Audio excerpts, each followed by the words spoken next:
Most companies assume better solutions naturally become the new standard. You build a better product, you generate stronger evidence, you put it in front of the right people, and eventually the market's just going to come around. But it doesn't. Better solutions don't become the new standard of care on their own. Markets only adopt something new if it's been deliberately designed. And I'm going to unpack all of that for you. So let's dive in. We'll talk about the assumption that traps most leaders, the reality that kills their launches, and more importantly, how to fix that gap. Let's begin with the assumption behind almost every launch plan sits an assumption that rarely gets said out loud, that a strong product, given enough support and time, will earn its place. The market will see the value and will come to embrace it. That assumption doesn't come from nowhere. It rests on three signals that make it feel reasonable. You've got evidence, the data will make the case. Alternatives, the product changes the equation. And you got time, right? Adoption is a curve. And for a while, maybe nothing contradicts it. You have early meetings that go well, pilot interest starts to build. The first signals look like a curve beginning to bend. You build it, you prove it, and you wait. The market will convert itself. The reality, two-thirds of launches miss their first year projections, and most never recover.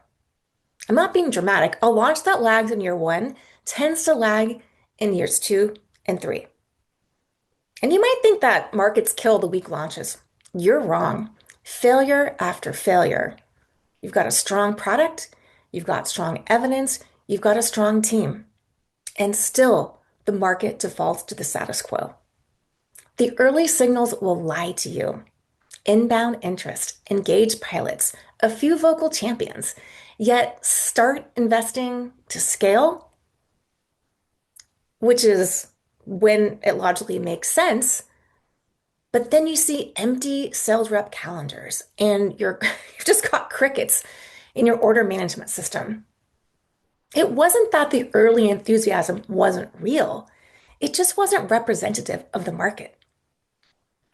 And by then, you're overstaffed, you're spending fast, and that flattened growth curve tilts down real fast. So let's talk about the mechanism behind how you design a market.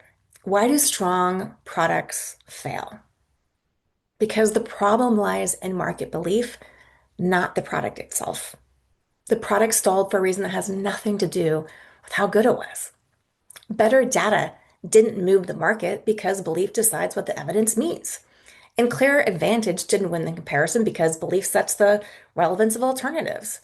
And time didn't erode the status quo because only belief makes it feel unacceptable.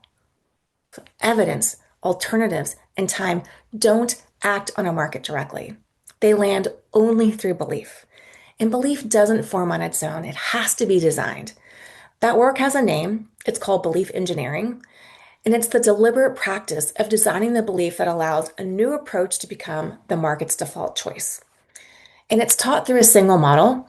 I call it the market belief ladder. And it's a really simple way to understand not what your product does, but what your product has to make the market believe. How do you become the only and not just another option? You climb one rung at a time. On the market belief ladder, each rung is a shift in how a market sees two things, the status quo and the alternative that's competing to replace it. Belief engineering is how you move up that ladder deliberately before you scale.